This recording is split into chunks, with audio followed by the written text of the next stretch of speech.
and welcome KCIW listeners at 100.7 FM and online at kciw.org, Brookings, Oregon. Hi to our syndicated listeners at KZZH 96.7 FM, Access, Humboldt, Eureka, California, and our listeners in Medford and Ashland, KSKQ 89.5 FM, Ashland, 94.1 FM, Medford. Yes, welcome to all of you.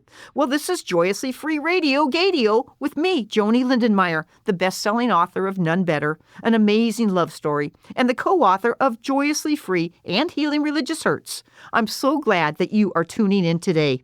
I'm a resident of Harbor, Oregon, a retired high school teacher, a recent author who has published 3 books in 2 years, created an audiobook, and with friend and film producer Michael Gorse, created our short film called Wowzer. We are on a roll. It is so much fun. But most of all, right now, this very moment, I love life and I love being the producer and host of this high-energy, joyously free Gadio radio show, so named by my friends Will and Viv. This show talks about LGBTQ plus stories and tips, along with religion, church, faith, spirituality, and joy. Simply said, the purpose of the show is to share, radiate, and spread abundant joy and freedom, however that hits you in your life, however you live that out. It is also the name of my second book, Joyously Free, which I co-authored with Elizabeth Ann Atkins of twosisterswriting.com. In our radio broadcast today, as in every day in my life, there is no hate speech, no hate behaviors, and no bullying. Let's blast it with the 3 C's: courage, confidence, and collaboration. That's an everyday thing: courage, confidence, and collaboration. Let's sparkle today and seek understanding. Think out of the box, or no boxes at all. Be open-minded as an open parachute. So let us begin with our daily salutation that I and Carol, my lover of 40 years, we said every day to each other. I'll say it's a brand new day, and your response is, it's never been lived before. And I really mean this when I say this. It's a brand new day. And it's never been lived before. Oh my gosh. I love it when the gas is ready to go. And that's so true. It's never been lived before. So with that, let's start with our prayer. That's how I like to start every day and end every day. Let's open our hearts as we ask the divine to shine light on our community and our world and you and me. I excitedly believe and hope in the power of the spiritual and that Jesus, God, Spirit, whatever name you put on a higher being, is always with me and always, ALLWAYS, with you. So be not afraid or troubled, saddened or depressed. Joy and peace are an internal expression of that love and harmony that is already within us. So let's center ourselves. Calmly, take a deep breath in with the good and out with any doubt. Again, breathe in through your nose with hope and out from your mouth with fears, anxiety.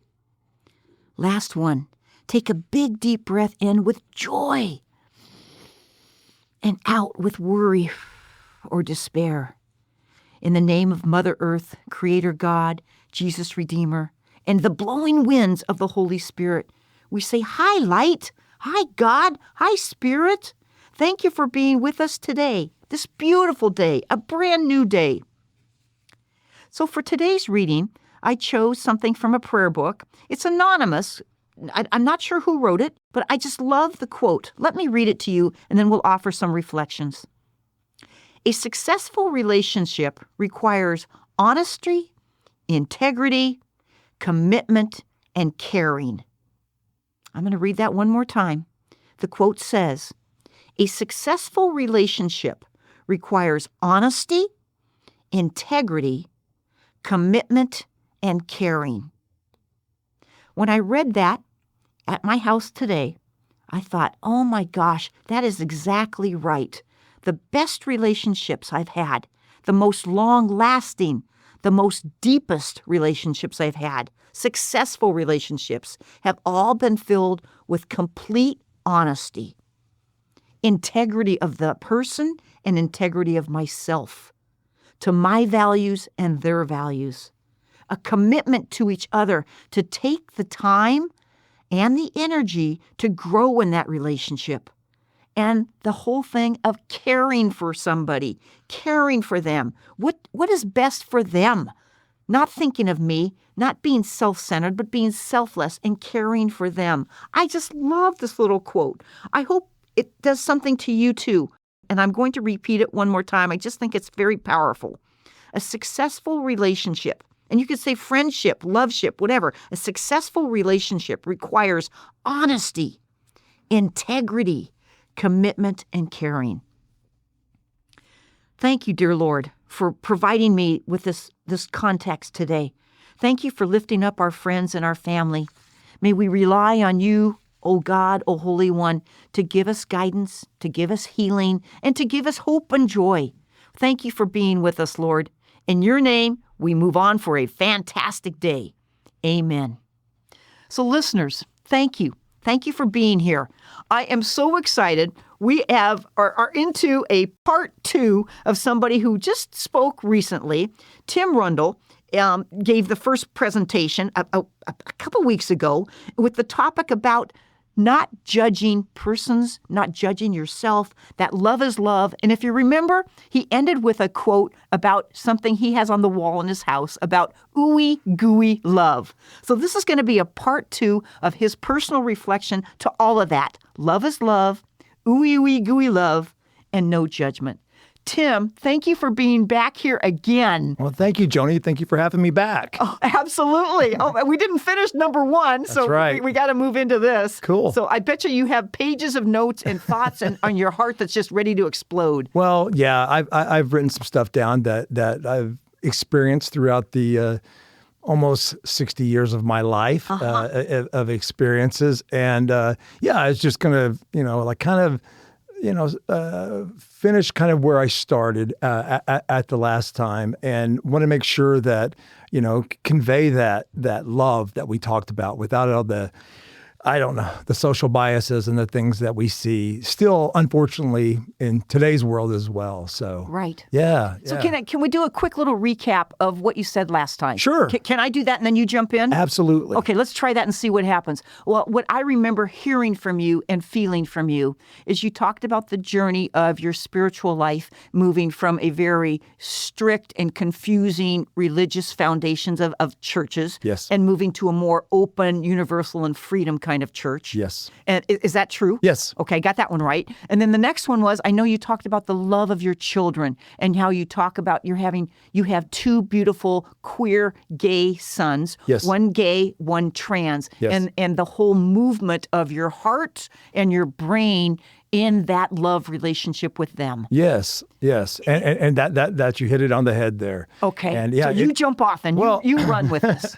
Well, it's just been very transforming for me. As I mentioned earlier, I pretty much grew up in the South, Oklahoma. Spent, I think, out of my 60 years, I spent about 46 of those in Oklahoma. And for those out there that have never been to Oklahoma, it's a great state, the great state of Oklahoma. However, they lean really, really hard to the right there. And, I have some friends, some LGBTQ friends in Oklahoma still to this day. And I just was, thinking about possibly their journeys.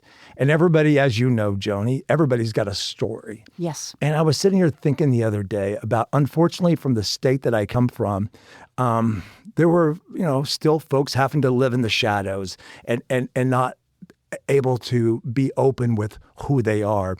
And it reminded me of early in my career, I was in my 20s. And I went to go work for this company. I did communications work back then. Mm-hmm. And I had a boss. I'm not going to say his name, but I'll use his first name. It's Sam. Okay. And Sam, I went to go work for him. I was very excited to go work for this firm. And I thought it was a very small group. It was Sam, an administrative assistant, and me. I was over the communications department for this organization. And after I got hired and I was all excited, I kind of noticed something that was going on with Sam. Sam was kind of a difficult person in the morning and up until about 3 o'clock in the afternoon. And when I first met Sam, I'll be very upfront with you. I just assumed Sam was gay. And, my gaydar was up. I have a background in theater I'm glad and the you have arts. a gaydar, too. You don't have to be gay to have a gaydar. You don't have to be gay. And I just, judging by... And so then I learned the first week I was there that Sam was married and his lovely wife, and they had 2 teenage kids. I think they were in their late teens. And Sam was a little bit of a bear to work for. A very, really rough the first part of the day. And then about 3:00 in the afternoon, all of a sudden he would be happy and just, everything was great. And then I was telling one of my only coworker besides Sam, and she was like, "Oh, you don't know, Sam has a liquor cabinet in his office." And I said, "Oh, no, I did not know that." And she said, "Yeah, he about 3:00, he starts making his first cocktail." I was like, "Okay, well, that's why he's in a good mood." Well, but then I could also, Sam had a friend that would stop by every once in a while, and I could tell his friend was probably gay. But I'm not saying anything was going on with Sam and this other gentleman, but I could just tell Sam was a very unhappy individual and definitely had a drinking problem. And long story short, I only worked for the organization for about a year, and then I took another job and ended up getting into the wireless business. And I really just lost touch with Sam. I enjoyed working with him, but his demeanor was something that I really wasn't wanting to be around all the time. There's a lot of negative energy until 3:00 in the afternoon. So you fast forward, and I got divorced from my kid's mom back in 2006 time period. And this lady I was dating, she was an attorney, and she invited me to go to this open house. They had these, what do they call those? The brownstone, the houses like you see in Chicago. Oh, yes. They built a brand new one in downtown Oklahoma City. Well, all of a sudden, we're walking through, doing these tours, having a little wine and cheese, looking at these houses that neither myself or the attorney could afford, but it was really neat, going in these dreaming these multi-million dollars.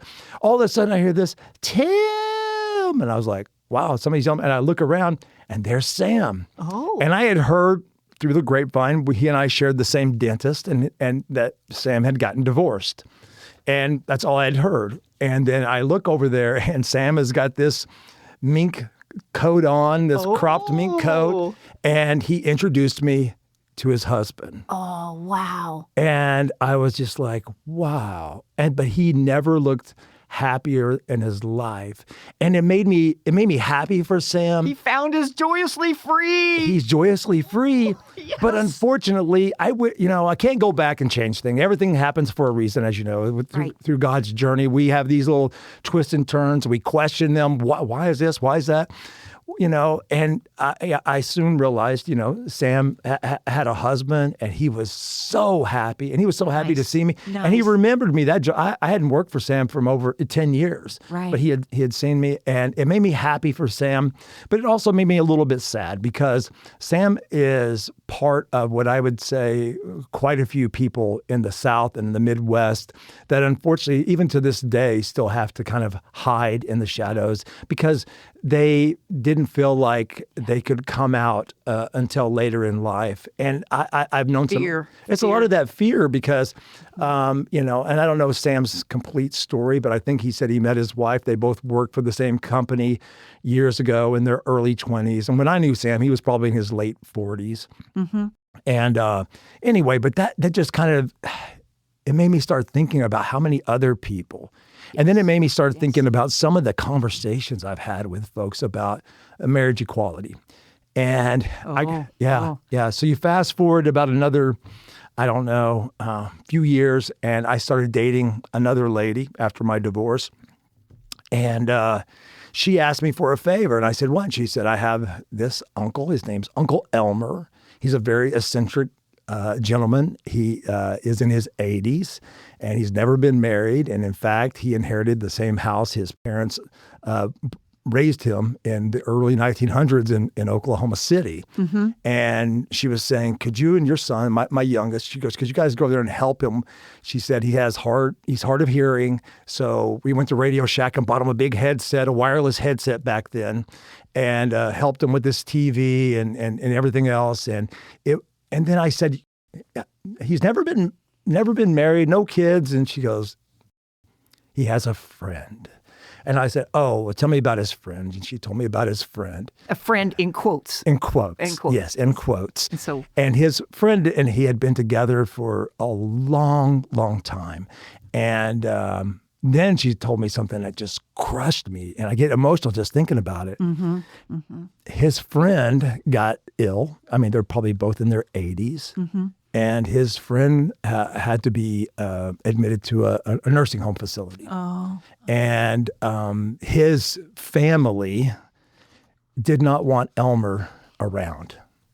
They did not want Elmer around. And that crushed me. Ah. I mean, this was his basic... You got me in tears I'm right sorry, now. I am too. Oh, my gosh. I mean, this was this...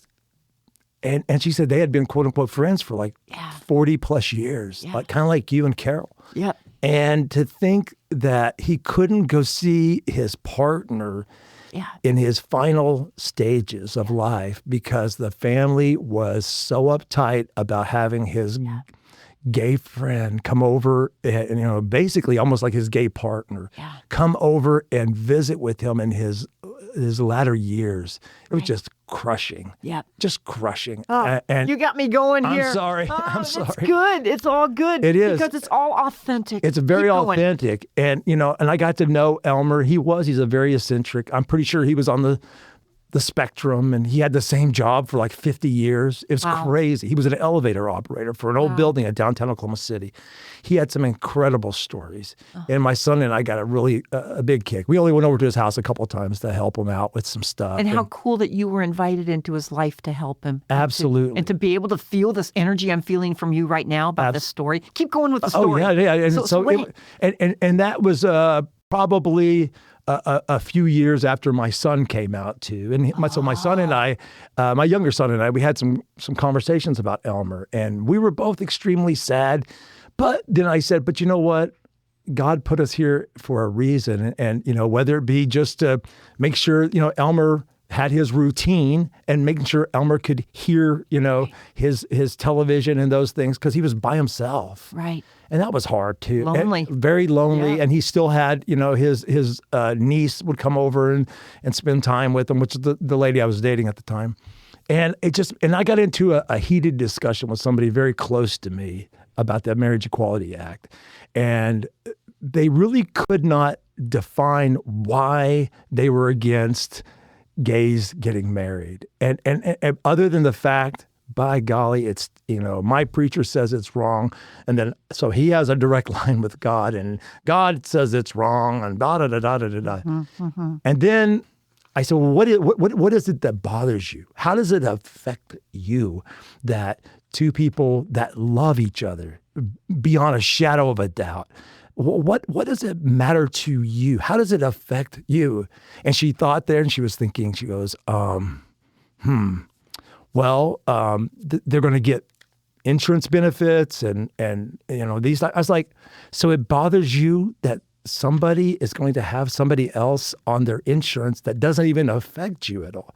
Well, there's other things. And I said, but she really couldn't come up with any other than her church preached against it, so then therefore she was against it too. And that's one of the reasons why I think in this day and age, I hate to say this, but a lot of people are fleeing the church. When I say the church, I'm talking about denominations. Many churches. Many churches.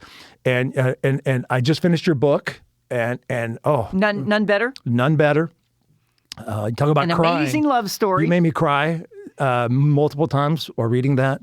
And it's an amazing, amazing story. And the fact that you and Carol could not get married in a Catholic church. That broke my heart. 39 years we tried. You tried, and then you finally were able to tie the knot, and with another denomination, the Episcopal church that didn't care.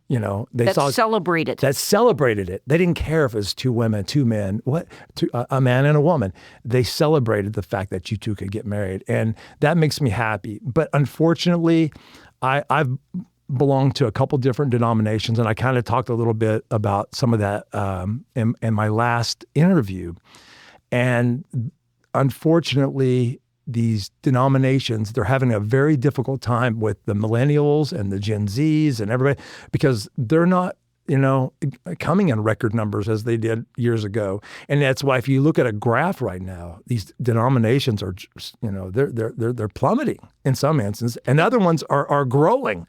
And I think the ones that are growing are just, they're the ones opening the doors and said, everybody's welcome, to worship here. Mm-hmm. And to me, that is where we need to go. And I think it's taken, it took some time.